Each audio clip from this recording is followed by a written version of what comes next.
Hello guys, कैसे हैं आप सभी लोग। आशा करती हूँ आप सभी लोग अच्छे होंगे। कहानी के लिए मेरे चैनल को सब्सक्राइब कीजिएगा और कहानी को लाइक और शेयर ज़रूर कीजिएगा। कहानी कैसी लगी प्लीज़ कमेंट बॉक्स में ज़रूर बताइएगा और कहानी को लेकर आपकी जो भी राय हो वो भी कमेंट बॉक्स में ज़रूर दीजिएगा। तो शुरू करते हैं हम आज की अपनी कहानी।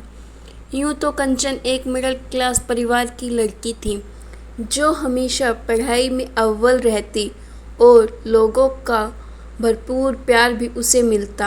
अब तक ज़िंदगी में जितने भी परेशानियां आई वह बड़ी ही आसानी से आगे की ओर बढ़ती चली जा रही थी।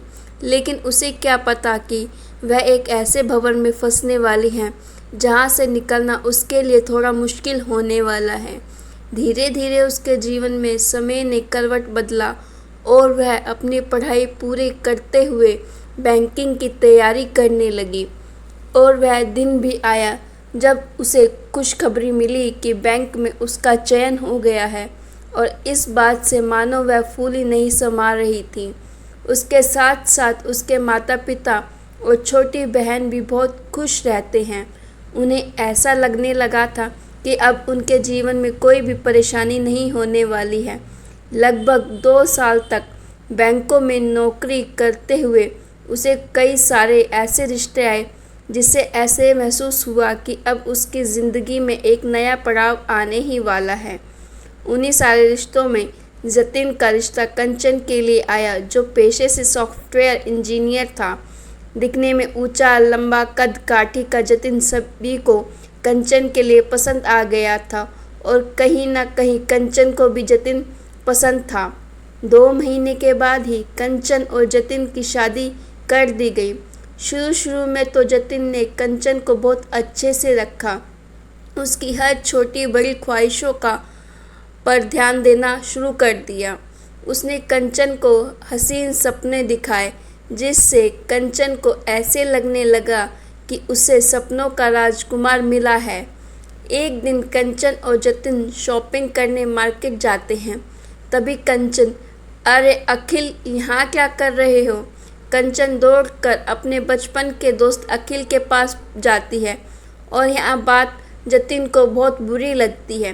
पीछे पीछे जतिन जाता है और गुस्से से कंचन को देखते हुए कहता है, किसी अजनबी के लिए तुम इतना परेशान क्यों हो रही हो।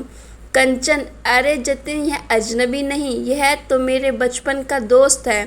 अखिल, हाँ, मैं इस मोटी के बचपन का दोस्त हूँ।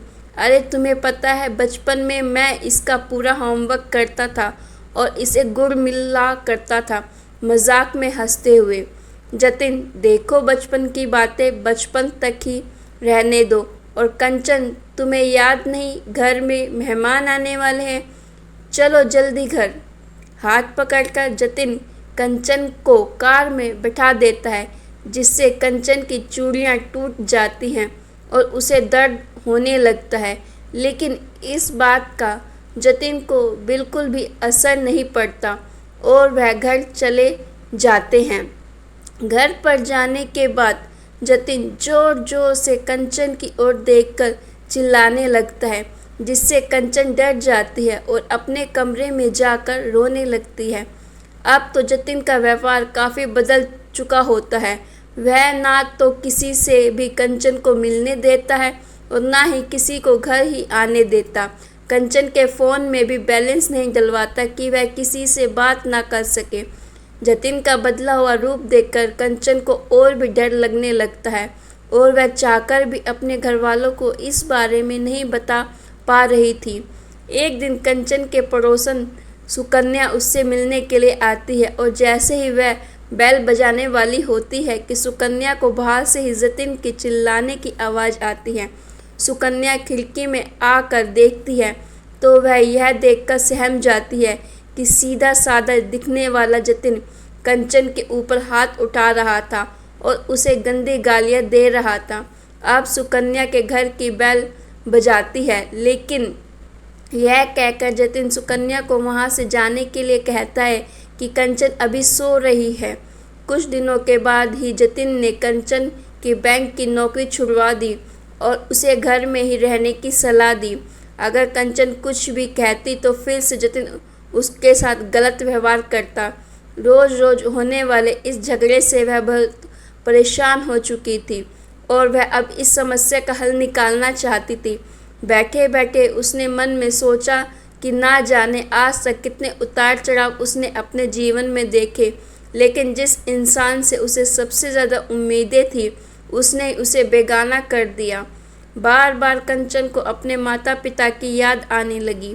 एक दिन बाद दोपहर में बैठी हुई थी, तभी उसे खिड़की से अंदर की ओर एक चिट्ठी आते हुए दिखाई देती है और वह दौड़कर उस कागज़ को उठाकर पढ़ने लगी, जिसमें लिखा हुआ था, तुम जैसी समझदार और पढ़ी लिखी लड़की इस प्रकार से दुखी देखना बिल्कुल अच्छा नहीं लगता।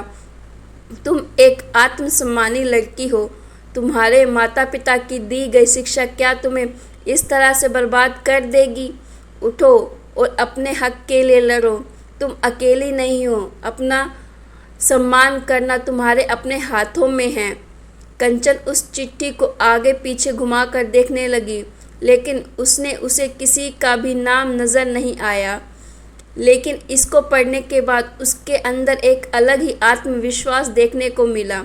अब वह अपने बैग जमाने लगी। उसी समय वहाँ जतिन आ जाता है और उससे सवाल जवाब करने लगता है।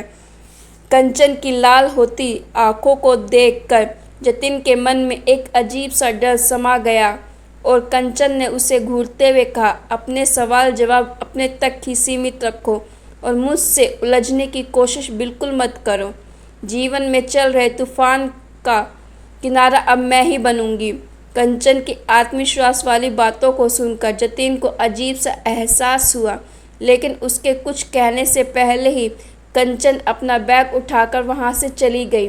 कंचन वहाँ से सीधे ही अपने माता पिता के पास गई और उसकी आंखों में आंसू आ गए। कंचन ने अपने माता पिता को अपने साथ होने वाले सारे दुर्व्यवहार के बारे में बताया, जिससे माता पिता को भी बहुत दुख होता है और वे लोग अपनी बेटी का साथ देते हुए कहते हैं कि उसे वहाँ से कहीं भी जाने की ज़रूरत नहीं है। कंचन भी खुश होते हुए कहती है कि अब वह आज़ाद महसूस कर रही है और जल्द से जल्द इस रिश्ते को ख़त्म करके अपने आगे की ज़िंदगी को सुखी बनाना चाहती हैं।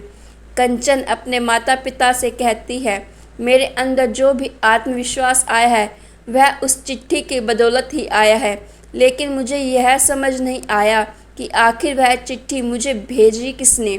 मन में चिंता लिए कंचन बैठी हुई थी कि तभी उसे सुकन्या अंदर आते हुए दिखाई देती है और वह हंसते हुए कहती है, तुम्हारी वह गुमनाम दोस्त और कोई नहीं बल्कि मैं हूँ।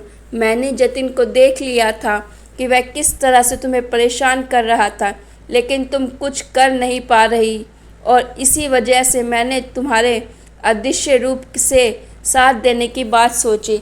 लेकिन अब मैं बहुत खुश हूँ कि तुम यहाँ आकर पहले से ज़्यादा खुश और आज़ाद हो। सुकन्या की बातें सुनकर अपना रोते हुए उसे गले से लगा लेती है और बार बार उसका धन्यवाद करने लगती है। कंचन आए इस बदलाव से खुद को स्थापित करना चाहती है, जिससे किसी के आगे भी उसे झुकना ना पड़े। अब फिर से बैंक की तैयारी करके एक अच्छे पोस्ट पर आ जाती है। अपने जीवन में चल रही उथल पुथल को ख़त्म करके उसने अपने जीवन को बचा लिया। तो गाइज़, आपको ये स्टोरी कैसी लगी? अच्छी लगी तो लाइक और शेयर ज़रूर कीजिएगा और आप सभी को धन्यवाद।